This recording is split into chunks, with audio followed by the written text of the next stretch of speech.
Bonjour à tous, bienvenue dans cette nouvelle vidéo. Aujourd'hui, on va essayer de regarder ensemble le nombre de bitcoins que vous auriez pu avoir si vous aviez investi il y a quelques temps. Alors l'objectif, c'est pas de vous dire mince, j'aurais dû investir avant, regardez l'argent que j'aurais pu avoir, voilà, si j'avais investi avant. Clairement, c'est pas l'objectif de cette vidéo, c'est simplement pour vous donner une perspective par rapport aux remarques qu'on nous fait sur la chaîne YouTube. On a beaucoup de personnes qui nous disent voilà, mais aujourd'hui le prix du bitcoin il est tellement haut, ça vaut plus la peine, on n'aura jamais les montées qu'on a pu avoir avant. De toute façon, c'était en 2011 qu'il fallait investir, voire même avant. Aujourd'hui, c'est trop tard. Et d'ailleurs, si j'avais investi l'équivalent de 20 $ avant, voilà ce que j'aurais comme argent aujourd'hui. Donc là, l'objectif de cette vidéo, c'est de vous donner un aperçu un petit peu de tout ça. Et après, on va discuter un petit peu par la suite du futur du Bitcoin, de ce que nous on pense, de ce qui pourrait devenir. Ça n'engage que nous. On n'a absolument pas la science infuse. Et d'ailleurs, vous pouvez réfuter très bien ce qu'on dit à chaque fois, hein, en argumentant bien évidemment. Donc avant d'entamer cette vidéo, si tu viens nous découvrir, sache qu'on est une chaîne exclusivement dédiée au domaine des crypto-monnaies. Si tu regardes cette vidéo, je suppose que c'est parce que tu t'intéresses bien évidemment au domaine des cryptos, et plus particulièrement à l'investissement dans le domaine des crypto-monnaies. Donc je t'invite à t'abonner à notre chaîne YouTube pour ne pas rater nos prochaines vidéos. On publie généralement entre 4 et 5 vidéos par semaine. Du contenu généralement qu'on essaye de trouver et de faire nous-mêmes, hein. On essaie d'apporter vraiment quelque chose de nouveau dans le domaine des crypto-monnaies, quelque chose qui n'est pas déjà fait dans la communauté francophone. Donc si c'est un sujet voilà, qui t'intéresse, je t'invite à t'abonner, à télécharger gratuitement notre ebook simplement en cliquant dans le lien qu'on aura mis dans la description. Si tu es entièrement débutant, tu verras que cet ebook t'aidera énormément et tu auras clairement une longueur d'avance par rapport à toutes les personnes qui, elles, se lanceront véritablement de leur côté sans avoir aucun appui, sans rien du tout. Donc vraiment, fais-le, c'est gratuit, donc profites-en.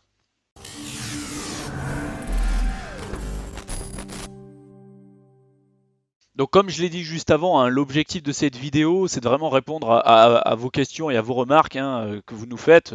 Voilà, j'aurais dû investir avant, aujourd'hui c'est trop tard, c'est mort, j'ai pas l'argent pour acheter un bitcoin entier, si c'est déjà votre objectif d'en avoir un en entier.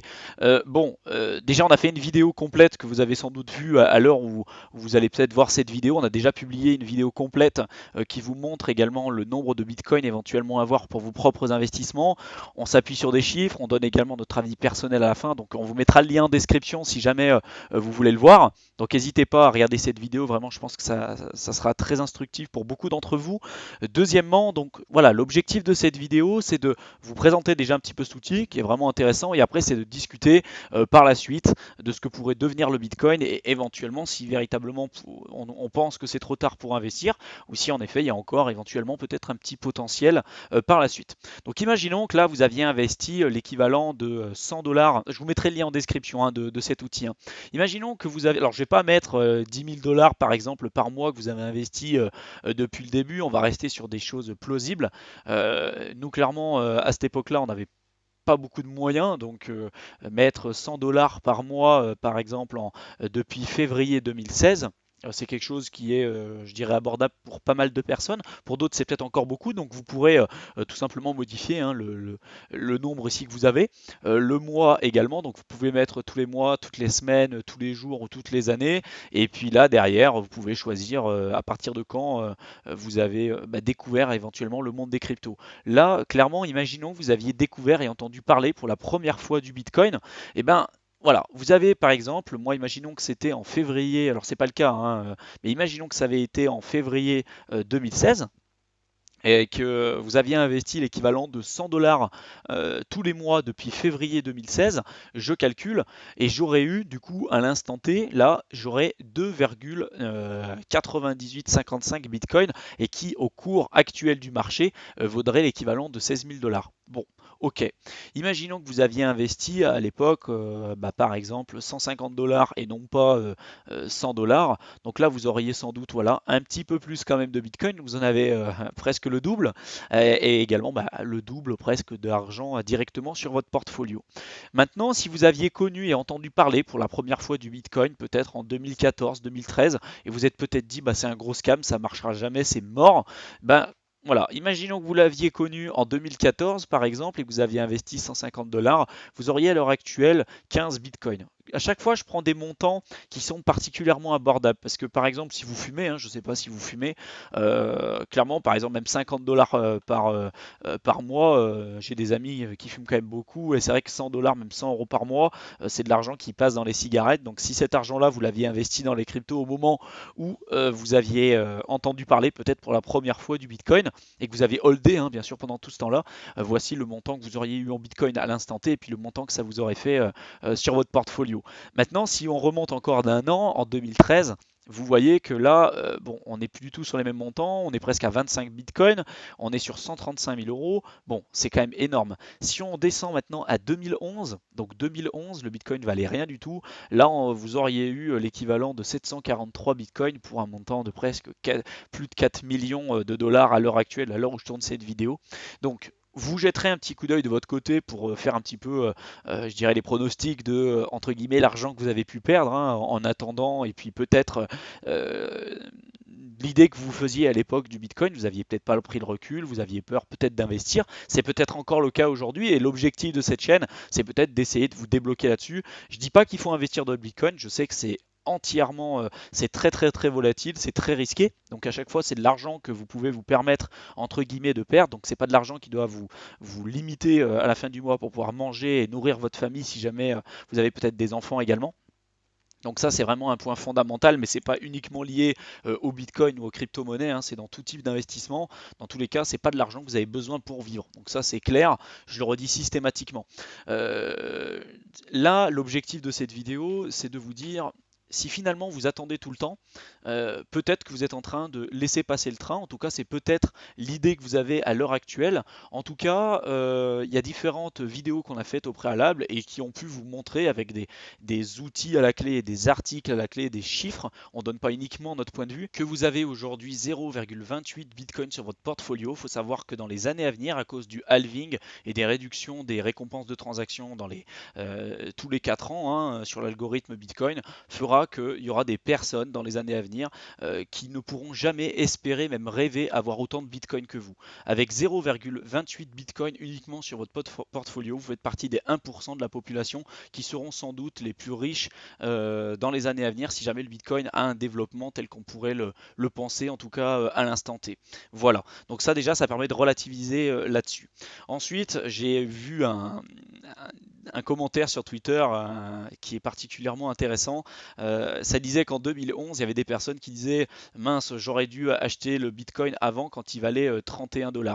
En 2013, ces mêmes personnes, quand le Bitcoin, à chaque fois c'est les pics, hein, à chaque fois c'est les pics des différents bull runs qu'il y a pu avoir. Et donc voilà, en 2011, les personnes disaient mince, j'aurais dû acheter le Bitcoin avant quand il était à son plus haut, à 31 $. En 2013, quand il valait 266 $, les gens disaient mince, j'aurais dû acheter le Bitcoin avant. Quand en 2013, il a valu après, en plein milieu de son bull run, 1242 $, les gens disaient exactement la même chose. En 2017, on disait la même chose. On verra ce que les gens diront en 2002, en 2022, 2023 et puis même après en 2030, 2040.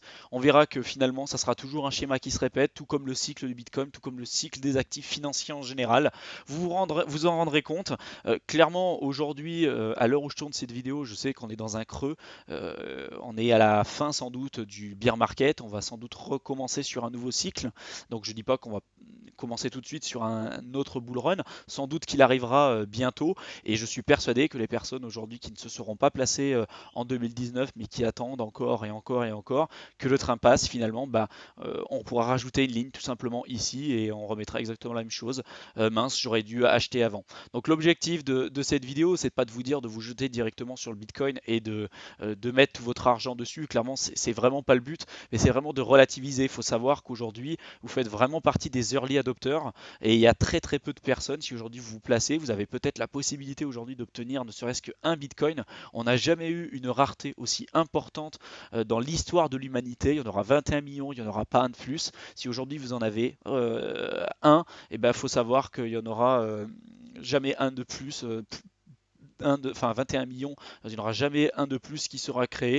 Et il faut savoir qu'il y en aura, il y aura énormément de personnes autour de vous qui ne pourront jamais espérer avoir un Bitcoin par la suite. Voilà. Donc c'est vraiment pour pouvoir vous aider derrière à faire votre raisonnement, à relativiser par rapport à tout ça. Est-ce que c'est trop tard? Est-ce que c'est pas trop tard? Peut-être que le Bitcoin pourra redescendre par la suite, peut-être qu'il va exploser à la hausse, personne ne le sait. En tout cas aujourd'hui, on fait vraiment partie des early adopters et personne ne sait ce que risque de devenir le Bitcoin dans les années à venir. Donc pour moi, aujourd'hui, le risque en vaut la chandelle. C'est d'ailleurs pour ça que nous, on a investi et qu'on crée cette chaîne YouTube, puisqu'on pense que toutes les personnes qu'on connaît devraient avoir au moins une faible partie de leur portfolio au moins investi dans le Bitcoin. Je parle de leurs actifs financiers en général. Ils devraient avoir au moins une petite partie investie dans le Bitcoin. Pour moi, ça serait quelque chose d'obligatoire. On verra ce que ça donnera dans les années à venir. Peut-être qu'on me critiquera, peut-être que vous n'êtes pas d'accord d'ailleurs avec ce que je dis. Si c'est le cas, dites-le moi en description de cette vidéo. Ça m'intéresse votre point de vue. Dites-moi ce que vous pensez du Bitcoin. Si vous pensez que c'est clairement obsolète, qu'il n'y aura pas d'évolution par rapport à cette crypto, pensez qu'elle sera peut-être supplantée par une autre crypto dans les années à venir. Dites-nous votre point de vue. Dites-nous également s'il y a d'autres sujets que vous aimeriez qu'on traite dans les prochaines vidéos. Ça nous intéresse vraiment de pouvoir répondre aux questions que vous vous posez de votre côté. L'objectif, c'est d'évoluer ensemble, de se développer ensemble et puis d'apprendre. Chacun à sa manière, hein. Nous, on a autant à apprendre de vous que vous avez, je pense, à apprendre de nous. Donc, je pense qu'on est plus fort à plusieurs. Donc, on veut vraiment créer une communauté soudée et c'est vraiment toute l'idée de Tokens Invaders. Donc je pense que vous l'avez compris depuis le temps. Donc j'espère voilà, que cette vidéo aura pu relativiser par rapport aux remarques que vous avez pu nous faire. J'espère qu'elle aura pu vous aider également. Donc laissez-nous un pouce bleu, ça nous fera extrêmement plaisir. Ça nous encourage à faire ce qu'on fait. Laissez-nous un petit commentaire également, ça nous encourage à continuer puis à se défoncer un petit peu pour vous. Partagez au maximum les vidéos qu'on peut faire autour de vous s'il y a des personnes qui pourraient être intéressées par le contenu qu'on peut créer de manière régulière sur notre chaîne. Ça nous aidera également à nous faire connaître. Et puis je vous souhaite une excellente fin de soirée, puis on se retrouve dans une prochaine vidéo. Salut!